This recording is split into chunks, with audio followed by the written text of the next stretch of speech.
পশ্চিমবঙ্গে বিজেপির পাশ থেকে মানুষ সরে যাচ্ছে। বিজেপি কি বুঝতে পারছে না?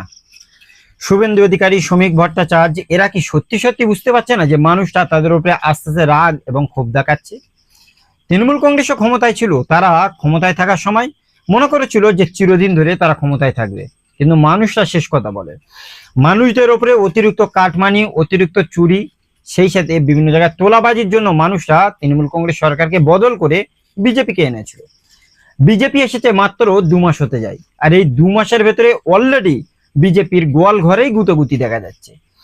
আদি বিজেপি, নব্য বিজেপি, বিভিন্ন জায়গাতে যেভাবে মারপিট চলছে, সুতরাং একে অপরের বিপক্ষে যেভাবে স্ট্যান্ড নিচ্ছে, ইন ফিউচারে বিজেপি রাজনৈতিক দল 29 লোকসভা নির্বাচনে থাকতে পারবে তো? যেভাবে পশ্চিমবাংলার মানুষ, হকার থেকে শুরু করে ক্ষুদ্র ব্যবসায়ী, হিন্দু থেকে মুসলমান, প্রত্যেকটা ধর্মের মানুষ বিজেপির উপরে অতিষ্ঠ। কারণ সরকারে আসার সাথে সাথে যেভাবে একের পর এক প্রবলেম ক্রিয়েট করছে বিজেপি, হকার উচ্ছেদ থেকে শুরু করে নিয়ে বিভিন্ন ধরনের বিল আনা, প্রত্যেকটা বিষয়ে মানুষরা যথেষ্ট ক্ষিপ্ত। বিজেপির তো উচিত ছিল তৃণমূল কংগ্রেসের সব থেকে খারাপ সিচুয়েশন করার শিক্ষা, সেটাকে ঠিক করা। হ্যাঁ, তৃণমূল কংগ্রেসের আমলে পার্থ চট্টোপাধ্যায় শিক্ষামন্ত্রী ছিল, আর সেই সময় 26,000 চাকরি পুরোপুরিভাবে শেষ। শিক্ষাতে একটা দুটো নয়, প্রায় 8,500 স্কুল বন্ধ হয়ে গেছে। 6,000 মতো স্কুলে একজন করে টিচার। পড়াশোনা খুব ভালো হয় না। ধনী মানুষরা তারা সরকারি স্কুলে থেকে তাদের বাচ্চাগুলোকে তুলে প্রাইভেট স্কুলে দিয়ে পড়াচ্ছে। সুতরাং গরিব মানুষদের জন্য অবশ্যই শিক্ষাটাকে নতুন করে ঢেলে সাজাতে পারতো বিজেপি, নতুন করে টিচার নিয়োগ করতে পারতো। এসএসসি টেট যেটা দীর্ঘদিন ধরে বন্ধ রয়েছে, সেগুলোকে নতুন করে করাতে পারতো। সেই সাথে কর্মসংস্থান, পশ্চিমবাংলা তৃণমূল কংগ্রেসের আমলে 6,900 মতো বড় বড় কোম্পানি এ রাজ্য ছেড়ে চলে গেছে, তাদেরকেও তো নিয়ে আসতে পারতো, নতুন করে কর্মসংস্থান তৈরি করতে পারতো, কিন্তু সেগুলো কোনো ভ্রুক্ষেপ নেই। সেই সাথে স্বাস্থ্য পরিষেবা, তৃণমূল কংগ্রেসের আমলে বিভিন্ন স্বাস্থ্য পরিষেবা যেভাবে দেখেছিলাম, প্রচুর সংখ্যক ঘাটতি।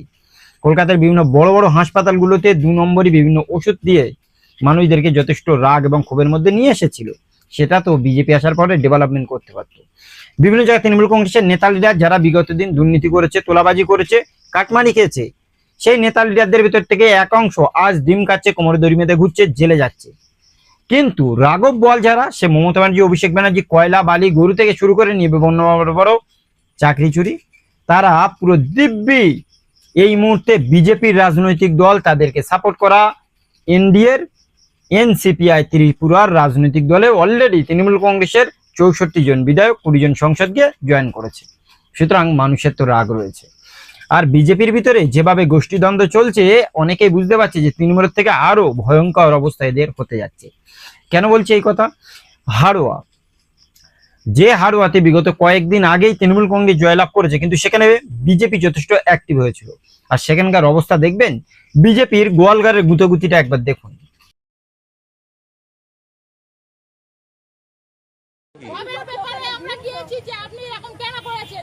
কার কাছে গিয়েছিলেন? আমরা গিয়েছি বিমল দাসের বাড়ি।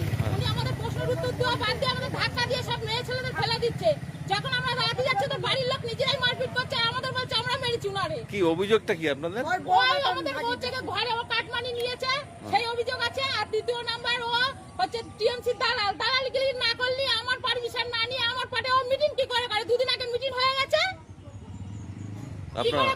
আপনারা কি চাইছেন? আমরা চাচ্ছি সুবিচার চাই, ওরা শাস্তি চাই অবশ্যই। আরে চুল ধরে দেখেন কি করেছে। আমি দুশা বরবুদা সভাপতি কিসের? বিজেপি। হ্যাঁ, আমাদের ঘরে ছাপো করা হচ্ছিল। হ্যাঁ, ওই যে উনি ঘুষ খাক, দালালি করুক, যাই করুন করেছে, করে উনি আমাদের ঘরে ছাপো করাটা আটকে দিয়েছে। আমরা জানতে গেছিলাম যে দাদা আপনি এটা কেন করলেন? ওনাদের বাড়ির লোক বেরিয়ে আসে আমাদের মাথায় কথা আরম্ভ করলো। দেখুন আমরা এতগুলো লোক গেছিলাম, দেখলেন, বিজেপির একজন দায়িত্ববান ব্যক্তি বা নেতা, সে আর একজন নেতার ঘর এসেছে, সেখানে ঘরটা সার্ভে করা বন্ধ করে দিয়েছে। তার বাড়িতে যখন কৈফিয়ত নিতে গেছে, তাকে মারধর করা হয়েছে। তাহলে ভাবতে পারছেন, হিন্দুদের ভিতরে যদি এরকম সিচুয়েশন এখন থেকে শুরু হয়, তাহলে ইন ফিউচারে কি হবে? যে নেতারা বিগত দিন কাটমানি নিয়েছে, তোলাবাজি করেছে, তৃণমূল কংগ্রেসের তোষামোদি করেছে, আজকের গ্রামগঞ্জে তারাই আবার ঘুর পাতে বিজেপির বড় বড় নেতা। সুতরাং এরকম যদি হতে থাকে, তাহলে কি কেবলমাত্র পশ্চিমবাংলাতে দল বদল হয়েছে আর সিম্বল বদল হয়েছে, নেতা লিডার কোনোটাই বদল হয়নি। সেই সাথে আর একটা ভিডিও আমি আপনাদের দেখাচ্ছি, ভিডিওটি দেখুন।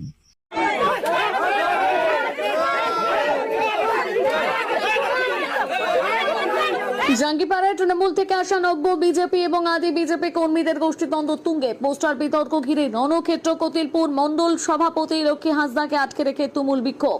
বিজেপি সরকার গঠনের 2 মাস কাটতে না কাটতে এবার বিজেপির অন্দরে তীব্র আদি নব্য দ্বন্দ্বের বিস্ফোরণ। এই ভিডিওটি হুগলি জেলার জঙ্গিপুরের, যেখানে আদি বিজেপি এবং নব্য বিজেপি, বাংলা কথা বলতে তৃণমূল কংগ্রেস থেকে দল বদল করে বিজেপিতে এসেছে, ঝান্ডা ধরেছে, তারা এখন বড় বড় পদ নিয়েছে। আর সেই জন্য এরা কিন্তু যথেষ্ট রাগ এবং ক্ষোভে রয়েছে। কারণ তৃণমূল কংগ্রেসের আমলে তৃণমূলের যে সমস্ত নেতারা ছিল তারা বিজেপি করার জন্য বিভিন্ন মানুষদের উপরে যথেষ্ট টর্চার করেছে। আজকের বিজেপি এসেছে, যারা দীর্ঘদিন ধরে মার খেয়েছে সেই তারাই আবার নেতার জায়গায় আসতে না পেরে তৃণমূল থেকে বিভিন্ন মানুষদেরকে এনে বিজেপিতে জয়েন করে তাদেরকে নেতা করাচ্ছে। সুতরাং এরকম যদি হতে থাকে, যে মানুষগুলো বিগত দিন তৃণমূল কংগ্রেসের উপরে রাগ এবং ক্ষোভ করে সরকার বদলেছে, আবার তারা যদি মার খায় আর তৃণমূলের নেতা থাকতে থাকতে তারা বিজেপিতে এসে আবার যদি নেতা হয়, তাহলে তারা কিসের জন্য বদল করতে গেছে? মমতা ব্যানার্জি, অভিষেক ব্যানার্জি, তাদের দলবল যথেষ্ট দুর্নীতি করেছে, কাটমানি খেয়েছে, তোলাবাজি করেছে, বিভিন্ন জায়গায় ত্রাণগুলোকে চুরি করেছে। তাহলে আজকের সেই সমস্ত বিধায়ক সংসদদেরকে কেন এনসিপিআই ত্রিপুরা রাজনৈতিক দলে যোগ করে কেনই বা বিজেপির পালে হাওয়া লাগাচ্ছে? আর কেনই বা এই সমস্ত আদি বিজেপি নব্য বিজেপি যেভাবে গোষ্ঠীদ্বন্দ্ব চলছে, ইন ফিউচারে যদি এইভাবে চলতে থাকে তাহলে বিজেপি রাজনৈতিক দলটা কিন্তু পশ্চিমবাংলায় মুখ থুবড়ে পড়বে।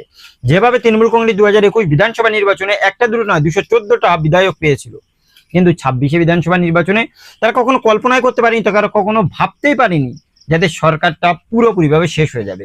এমনকি যে মমতা ব্যানার্জির উপরে কেউ কথা বলতে পারতো না, তার ভাইপো অভিষেকের উপরে কেউ কোনো কথা বলতে পারতো না, সেই অভিষেকের ডিম মারবে। তাদের নেতা লিডাররা প্রতিনিয়ত মার খাবে, ডিম খাবে, কোমরে দড়ি বেঁধে বিভিন্ন জায়গায় ঘোরানো হবে। ভাবতে পারছেন? তৃণমূলের বিভিন্ন নেতা লিডার অলরেডি বাড়ি ছাড়া, যারা বিগত দিন সিপিএম, কংগ্রেস, বিজেপি বিভিন্ন রাজনৈতিক দলের মানুষদের উপরে যথেষ্ট টর্চার করেছে, আজকের তারা যদি বাড়ি ছাড়া হয়ে যায় তাহলে বিজেপি তো বোঝা উচিত ছিল যে এটা একটা রাজ্য, এখানে মানুষরা শেষ কথা বলে। মানুষদের উপরে গিয়ে বিভিন্ন ধরনের আইন কানুন চাপাতে গেলে ইচ্ছাকৃতভাবে মানুষদের প্রবলেম হলে তারা কিন্তু তাদের বিরুদ্ধে যাবে। অলরেডি বিভিন্ন জায়গায় হকার উচ্ছেদ হয়েছে, আর এই হকার উচ্ছেদ হওয়ার জন্য বিভিন্ন গরিব অসহায় মানুষ তারা কিন্তু যথেষ্ট রাগ এবং ক্ষোভে রয়েছে বিজেপির উপরে। কারণ বিগত দিন এরাই কিন্তু তৃণমূল কংগ্রেসের বিরুদ্ধে ভোট দিয়ে বিজেপিকে এনেছে। আর আজকের বিজেপি ক্ষমতায় আসার সাথে সাথে যেভাবে হকারগুলোতে উচ্ছেদ করেছে, তারা তো যথেষ্ট রাগ এবং ক্ষোভে রয়েছে। সুতরাং আগামী দিন সত্যি যদি এগুলো ঠিক না করতে পারে তাহলে বিজেপি সরকারের কপালে যথেষ্ট প্রবলেম রয়েছে। যেভাবে মমতা ব্যানার্জি সরকার পশ্চিমবাংলায় পড়ে গেছে, এটি সেম হতে পারে। আবারও বলছি, পশ্চিমবাংলায় আস্তে আস্তে বিজেপির পাশ থেকে মানুষ সরে যাচ্ছে। তারা ক্ষমতা রয়েছে, তারা মন্ত্রী রয়েছে, তারা বিভিন্ন জায়গায় চষে বেড়াচ্ছে বলে তারা বুঝতে পারছে না যে 2021-এ বিজেপি 45% মানুষের ভোট নিয়েছিল। এইবারে ভোটে যদি সঠিকভাবে বিজেপি সরকার না চালাতে পারে, মানুষদের প্রবলেম ক্রিয়েট করে, হকারগুলোকে উচ্ছেদ করে, তৃণমূল থেকে অন্য রাজনৈতিক দলতে নেতা এনে তাদেরকে নেতার জায়গা বসা, যারা মার খেয়েছে দলের জন্য আর দলটাকে দীর্ঘদিন ধরে আজকের প্রতিষ্ঠিত করেছে, সরকার তৈরি করেছে, তাদেরকে যদি দূরে সরিয়ে দেওয়া হয় তাহলে কিন্তু ইন ফিউচারে বিজেপির বিরুদ্ধে একটা বৃহৎ জনগোষ্ঠী কিন্তু দাঁড়াবে, যেভাবে তৃণমূলের বিরুদ্ধে এবারে 26-এ দাঁড়িয়েছিল। সেই জন্য তৃণমূলের পতন হয়েছে। As at is same situation আস্তে আস্তে বিজেপির জন্য ঘনিয়ে আসছে। কি মনে হয়, সত্যি কি পশ্চিমবাংলাতে আস্তে আস্তে বিজেপির পাশে থেকে মানুষরা সরে গেছে বা যাচ্ছে? এই বিষয় নিয়ে আপনাদের মূল্যবান মতামত অবশ্যই কমেন্টে জানান। আজকের ভিডিওটি পর্যন্তই, দেখাবে অন্য কোনো দিন অন্য কোনো টপিকে। সকলে ভালো থাকুন, সুস্থ থাকুন। Thank you.